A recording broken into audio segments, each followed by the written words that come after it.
현재 1965년 한일 청구권 협상 이후 최악의 외교 상태로 평가되고 있는 살 얼음판과 같은 한일 양국의 관계가 좀처럼 나아질 기미가 보이지 않는 가운데 오히려 한국 절반이 일본에 가기 원한다는 조사 결과가 나왔습니다.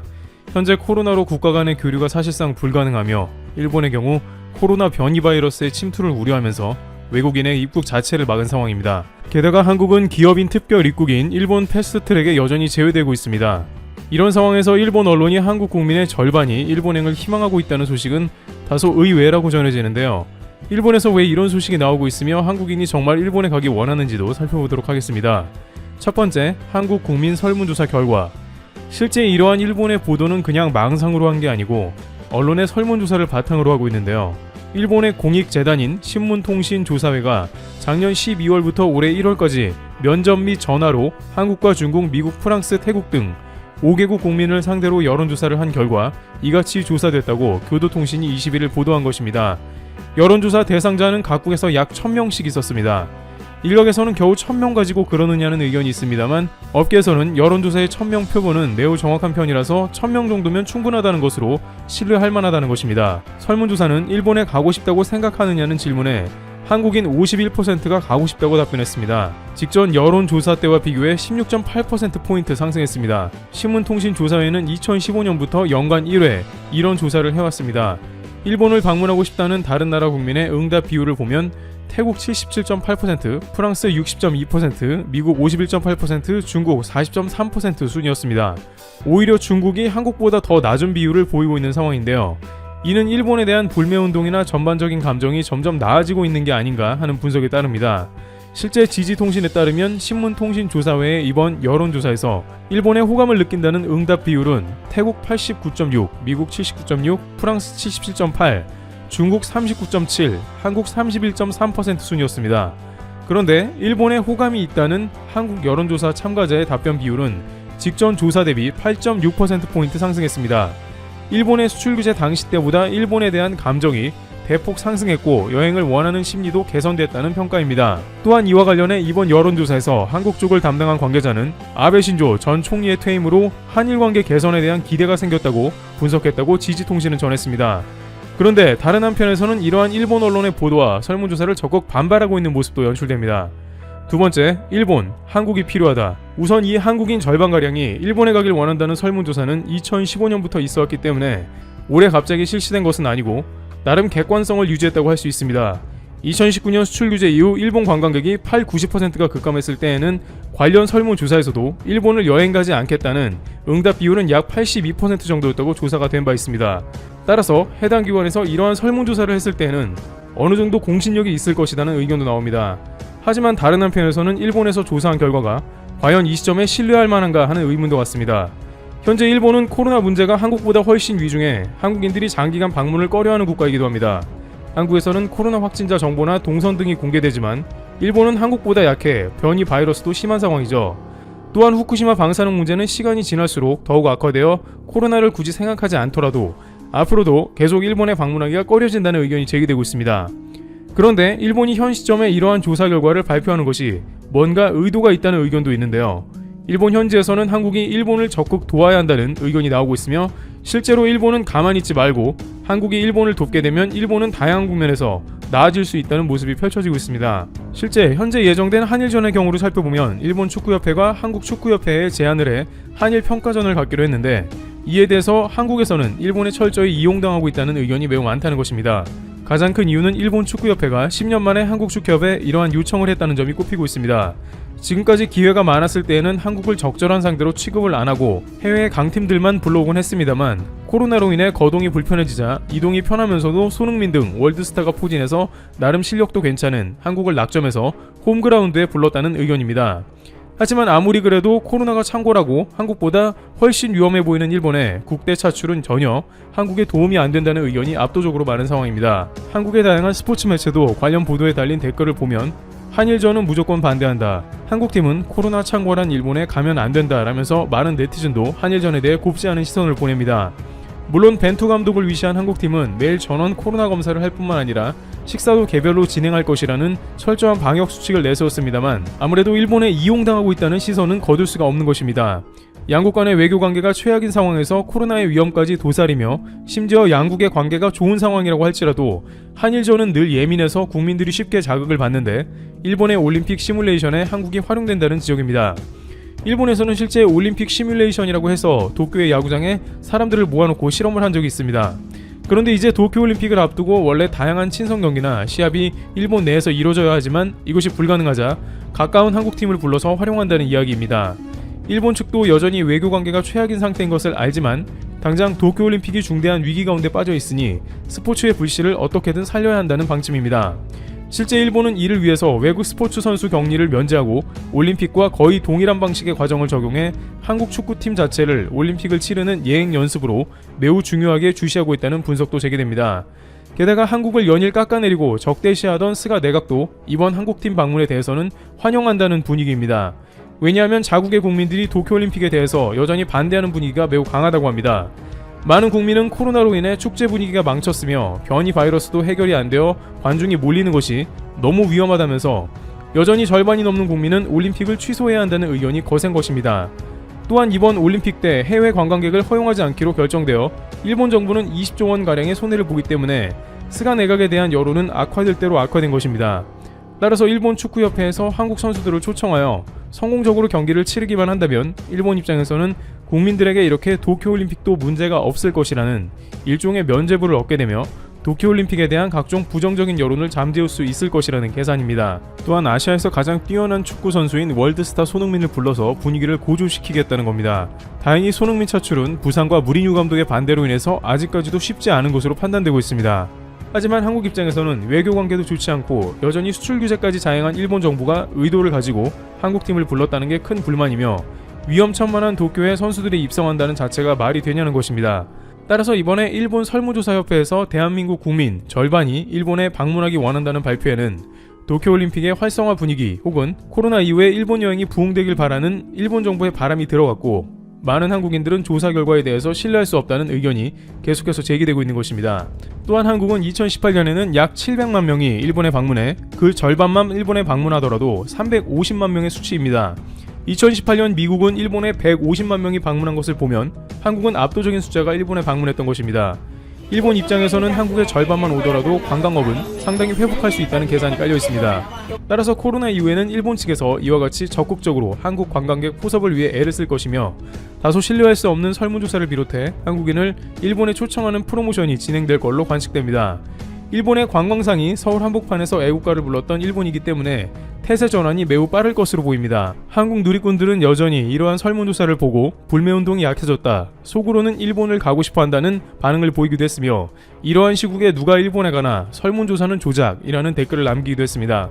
축구 한일전까지 앞두고 팽팽한 신경전이 벌어지는 가운데 일본은 한국에 손짓을 하는 모습이 연출되고 있습니다. 트래블티브 여기서 마치겠습니다.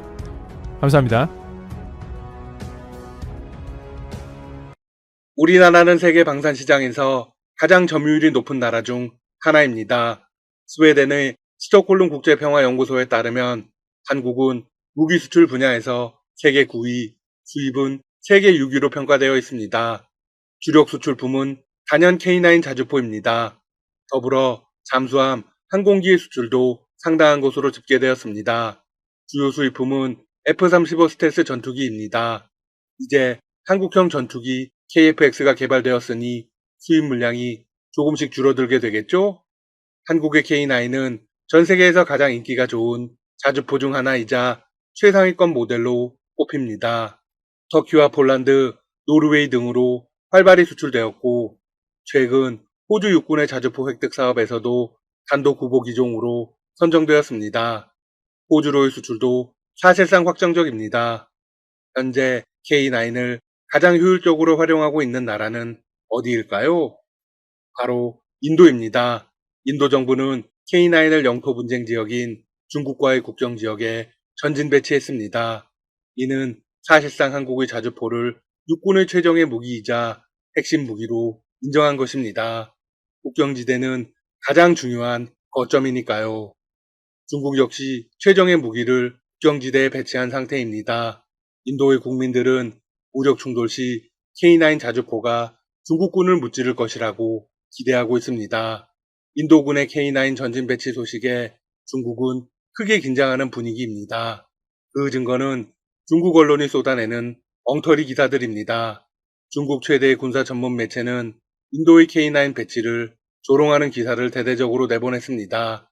지난 5일 매체는 이런 내용의 기사를 실었습니다. 인도가 최근 배치한 K9 자주포는 중국의 PLZ-5 자주포에 비해 성능이 현저하게 떨어진다. 그러면서 K9의 성능이 과대포장되었다고 주장했습니다. 기사의 내용을 조금만 더 자세히 보겠습니다. 중국산 PLZ-5 자주포는 사거리와 발사 속도, 탄두 중량에서 모두 K9을 압도한다. 이 이야기는 사실일까요? 네, 완벽히 정신승리라고 볼 수 있습니다. 중국이 개발하고 생산하는 PLZ-5와 K9 자주포는 퀄리티 자체가 완벽히 다릅니다. 우선 PLZ-5의 경우 가장 큰 문제가 포를 격발할 때 크게 흔들리는 것입니다. 반면 K9 자주포는 무반동에 가까운 안정감을 보여줍니다. 다수의 온라인 커뮤니티에서 K9 자주포와 중국 자주포의 사격 영상이 비교되고 있습니다. 육안으로도 엄청난 차이가 납니다. 중국의 자주포는 사격 시 포탑을 비롯해 포가 전체적으로 크게 요동칩니다. 반면 K9의 경우 포신만 흔들릴 뿐 사실상 미세한 변동만 있는 것을 확인할 수 있습니다. 중국의 PLZ-5의 경우 흔들림을 방지하기 위해 궤도 후미에 고인목까지 받쳐두고 있습니다. 그럼에도 자체가 뒤집어질 것처럼 흔들리죠. 사실상 실전에 써먹을 수 없는 상태입니다. 실질적인 성능의 차이도 현저합니다. 중국은 PLZ-5가 15초 동안 1문의 TOT를 사격할 수 있다고 합니다. TOT는 타임 오브 타겟의 약자로 세 발의 포탄을 각각 다른 각도로 사격해 표적을 동시에 타격하는 것을 의미합니다. 중국의 이 주장은 사실일까요? 네, 거짓말입니다. PLZ-5는 앞서 말씀드렸듯 요동이 너무 심하기 때문에 TOT의 정확도가 사실상 제로에 가깝습니다. 탄착 지점의 오차가 몇 킬로미터 이상 나서 TOT 사격의 의미가 전혀 없습니다. 반면 한국의 K9의 경우 정확도가 무척 높습니다. K9 자주포는 15초 이내에 3발의 포탄을 발사할 수 있고 주행 중 정지에 30초 이내에 포탄을 발사하고 곧바로 기동해 적의 사격을 회피할 수 있습니다. 해외 평가에서 드러나는 반응도 현저히 차이가 납니다. K9 자주포는 전 세계에서 1600문이 운용되고 있습니다. 또한 전 세계 시장에서 무려 48%의 압도적인 점유율을 기록하고 있습니다. 반면 중국의 PLZ-5는 얼마나 수출되었을까요? 고작 128문입니다. 중국의 자주포는 세계 무대에서 전혀 주목받지 못할 뿐 아니라 한국의 경쟁 상대도 되지 못합니다. 한국의 자주포의 경쟁 상대는 독일 PZH-2000 정도가 전부입니다. 따라서 중국이 정신승리를 하고 있는 것입니다. 중국이 이런 보도를 내보내는 이유는 하나뿐입니다. K9 자주포가 너무 두려운 것입니다. 한편 중국은 인도 말고도 주변 여러 나라들과 대립각을 세우고 있습니다.